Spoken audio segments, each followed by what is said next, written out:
Doctor বাবু, আমার ভাইকে তাড়াতাড়ি দেখেন, ওকে আপনাকে বাঁচাতেই হবে। ও ছাড়া আমার কেউ নাই, প্লিজ ডাক্তার বাবু। ঠিক আছে ঠিক আছে, আপনি একটু শান্ত হন, আমি দেখছি। দাঁড়াও, কি ব্যাপার তুমি এখানে?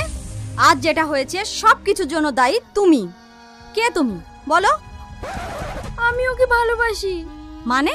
হ্যাঁ, কিন্তু আমি কখনো ভাবিনি যে ওর সাথে আপনার সম্পর্ক আছে, আর ও আমার সাথে এইভাবে নাটক করবে। তুমি ভুল ভাবছো, ওর সাথে আমার কোনো সম্পর্ক নেই। ও হচ্ছে আমার ভাইয়ের বন্ধু। আমার ক্যান্সার হয়েছে, তাই আমাকে সব সময় হাসি খুশি রাখার জন্য আমার প্রশংসা করে। হ্যাঁ।